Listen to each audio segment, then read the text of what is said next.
Contame a ver, ¿qué viste el debate? ¿Podemos decir que hay un ganador? A ver, es interesante. Justamente hace un rato publiqué un videito hablando de quién gana los debates. Lo que se gana y se pierde son las elecciones. Sí, obvio. Claro, básicamente. Entonces los debates pueden servir o no a esos fines, que son los fines últimos del asunto. Después es para los nerds de la política, que nos encanta y nos sentamos con pochoclo. Tal cual. a mirar, a mirar esas cosas que son muy interesantes, ¿no? El debate de los Estados Unidos, particularmente por toda la inversión, toda la historia que esto tiene, suele ser muy interesante porque también muestra lo que suele venir después en debates en otros países del mundo. Y lo que sucedió ayer fue un debate, a mi juicio, interesantísimo, a la americana, nivel de contraste furioso, digamos, no había una sola frase, no había un Schiaretti ahí jugando a yo en Córdoba. Sí, tal cual, no, era a todo nada. Era palo y palo de ida y de vuelta con dos candidatos muy distintos y con características muy distintas al debate anterior, que tenía un participante diferente que fue Biden. Tal cual. Yo hace un rato decía que uno cree que los debates son definitorios y en pocas ocasiones lo son. Son importantes, sí, pero a ver, ¿quién ganó el debate? Massa, Milei, hace un tiempo atrás. Al día siguiente todo el mundo decía que Massa. ¿Quién ganó las elecciones? Milei.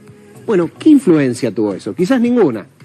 En lo opuesto, podemos decir que el debate entre Trump y Biden termina derivando en la salida de Biden de la elección. Claro, porque hubo un claro ganador ahí que fue Trump, que no sabía ni dónde estaba Biden. Claro, en situaciones muy extremas, donde las performances son enormemente complicadas, etcétera, tienen un impacto directo. Y si no, al menos generan climas de campaña. Exacto. ¿Qué pasó ayer? La performance de Kamala Harris estuvo por encima de las expectativas que existían a priori sobre su performance.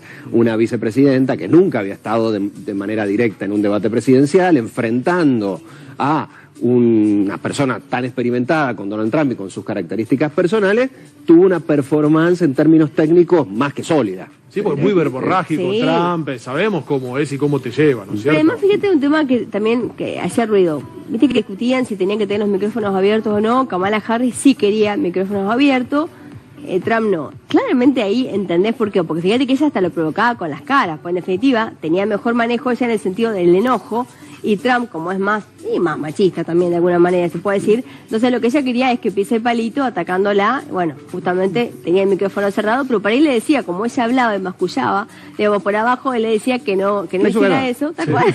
La hizo caer un par de veces. Y recién decías una cosa muy interesante, que es el manejo escénico, digamos, de cruzo y te saludo. Que mal implementado puede ser el poderoso espera, el otro viene. Tal cual. Bien implementado es el lento está quieto y el que tiene actividad, el activo va y el valiente va y saluda.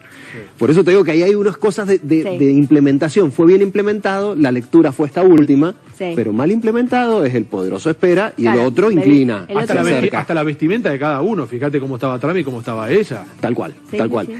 Tienen impactos no tanto lo que se dice como aquello que no se dice y se muestra a través de la gestualidad. Creo que Kamala Harris fue muy eficiente. La estrategia de Trump era cámara y no te miro, ninguna vez.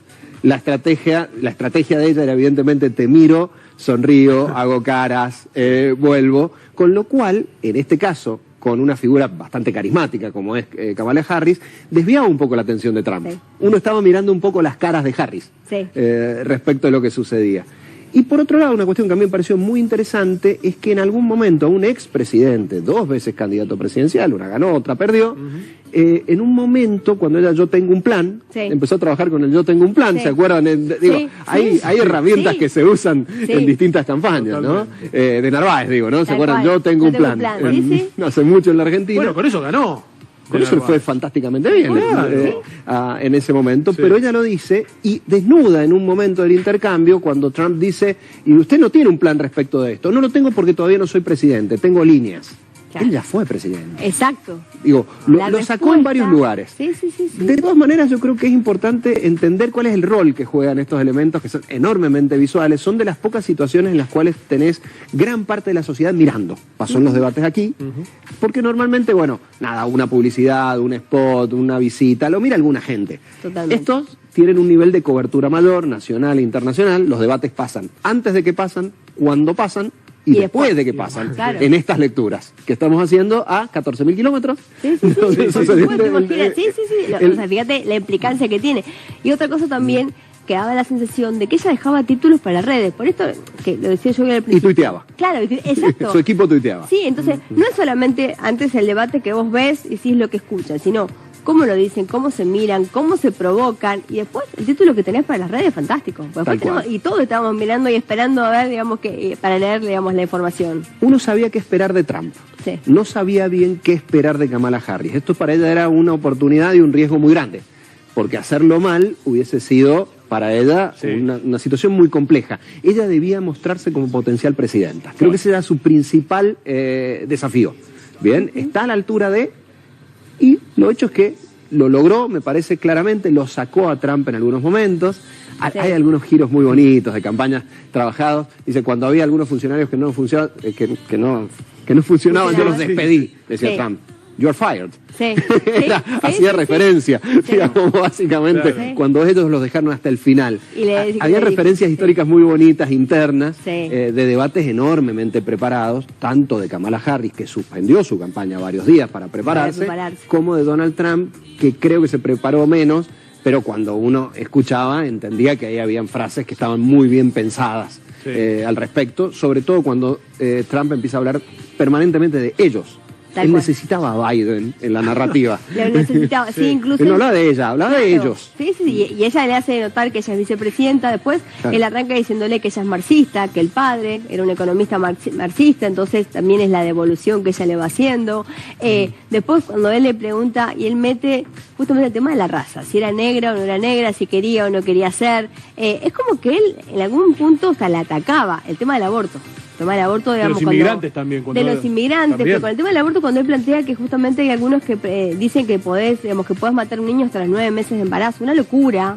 Entonces, ella con mucha sorna, ¿cómo le responde? Digo, entonces hubieron como muchos títulos que fueron dejando, digamos, ese debate. Hablando de estas cosas, me hace acordar, yo ayer publiqué un tuit tarde, hecho con inteligencia artificial, de una imagen de Trump alzando un perro, y le digo, está alzando un perro antes de que se lo coman los inmigrantes. Porque se acuerdan que una de las frases que dijo, se comen las mascotas de las personas. En Springfield, esa frase de los inmigrantes que la tenemos. Mirá que encima Springfield, ¿no? Claro. Fortísimo, demás, ¿no? fortísimo. Claro. Fue una de las, me parece, de las perlitas del que además, que ella le pregunta o se le retruca, ella no le dejó pasar ninguna también. Y otra cosa que yo veía era como que ella era una fiscal que justamente estaba con alguien que había sido condenado. O sea, también hasta la figura cosa o el que rol. Dijo en repetidas oportunidades. Muchas. Me llama la atención que alguien que ha sido condenado esté hablando de la fíjate lo que decíamos calles. de la vestimenta. Él va como una bandera de Estados Unidos, Trump. Y ella fue como fiscal. ¿Ella fue como sí?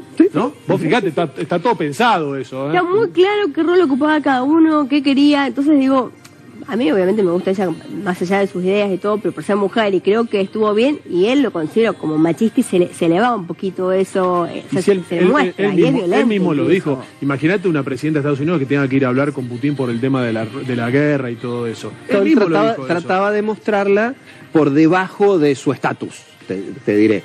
Pero, nuevamente, los debates de Trump con Hillary Clinton, si uno los miraba en el vacío, parecía que había ganado Hillary. La elección la ganó Trump. Aún a pesar de estos debates. Con lo cual creo que hay que tomarlo con pinzas. ¿Por qué? Dos ejemplos. Perdón que hablo mucho de publicaciones, pero yo ayer publiqué 2 encuestas, una en Instagram y una en Twitter. En Instagram, ¿quién ganó el debate? Para jugar un poco, ¿no? En Instagram 65-35 Harris, en Twitter 65-35 Trump. Mirá. Entonces, esto habla, ¿y por qué cuento esto? Esto habla del desempeño en el debate o de aquello que yo ya pensaba de cada una de las figuras y del perfil del usuario de X y del perfil distinto del usuario de Instagram, o al menos de quienes me siguen. Tal cual. Lo que sucede muchas veces con los debates es, primero, no estás hablando a los votantes duros. Eso te van a votar o no te van a votar, no se mueven. Se mueven entre votantes blandos de uno, votantes indecisos y votantes blandos del otro. Ahí es donde está el juego. Y da la sensación de que en este juego, si alguien ganó, puede haber ganado un poco Kamala Harris. Ahora, ya estamos hablando de un universo bastante más pequeño que el de la globalidad. Bien, entonces, por ejemplo, quizás el mejor momento de Kamala Harris fue el tema del aborto. En virtud de cómo se dividen las opiniones al respecto. Quizás el peor fue el tema de la inmigración. ¿Por qué? Porque nosotros no tenemos por qué saber que ella fue la responsable de la frontera sur de los Estados Unidos, que tuvo una enorme cantidad de problemas. Entonces, cuando lo saca, ella sale sólidamente, pero es un tema que no le conviene. Entonces, hay cosas que atacan a pequeños segmentos electorales que terminan mucho más en Estados Unidos definiendo la elección. Seguro.